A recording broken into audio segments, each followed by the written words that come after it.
Summer music festivals now tradition across the country. They range from Bonnaroo to Burning Man. As Michelle Miller shows us, they owe their start to one man.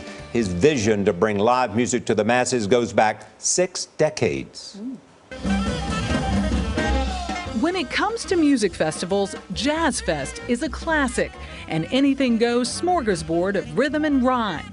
60 years ago, no one ever thought of listening to music like this, except for George Wein. It was like creating a snowball that rolled down a hill, and it just grew and grew and grew and grew, and it's magnificent. George Wein was a small-time music promoter from Boston, and in 1954 he was hired to throw a backyard jam session. That's when the Newport Jazz Festival was born. I knew if I put George Shearing and Dizzy Gillespie and Billie Holiday and Ella Fitzgerald, that people would come from all over to see them at one time. In the 60s, George Wein set his sights on New Orleans, the birthplace of jazz. But the South was a totally different animal than the liberal Northeast. When I came here, and the first time it was before the Civil Rights Bill, and we had a meeting. And I said, you can't do a festival here, and ask Duke Ellington to stay on the other side of the tracks. At first, Wein says they wouldn't go for it, but he persevered. That's when he says lightning struck. For the first time, there was a real coming together of the entire community. Your African American, your Cajun, your white community, your Creole community. It's all part of this festival. It may have meant something to the Boston-born businessman because he was married to an African American, Joyce Alexander. I'm not a rebel. I never was against society. But I wanted to do things that society didn't naturally accept.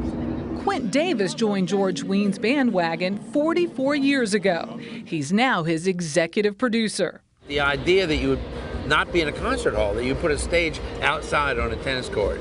I mean, he just is visionary.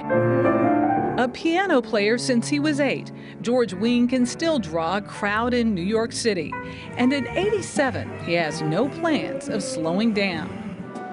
At Jazz Fest this year, 5,000 musicians played on 12 different stages in front of more than 400,000 people. And I've lost forage. But it's backstage where the music man feels most at home, and where musicians like Troy Andrews, a.k.a. Trombone Shorty, pay homage to him. Andrews got his first break at Jazz Fest when he was just 4 years old. Would guys like you have made it without a guy like him? He helps me do what I do and to bring it to a new audience around the world with all the great festivals that he's done. It took me 3 years to find out that they had golf carts. I was walking my butt off. For Wein, it's just another day at the office. For music fans, it's an experience they'll never forget. For CBS This Morning, Michelle Miller, New Orleans. Music festivals, happiness, I'd say. Happiness at that. If you could have one talent you don't have, what do you think would be? Singing. Singing. Yes. Playing the piano. Playing the piano. Singing. And you? Singing.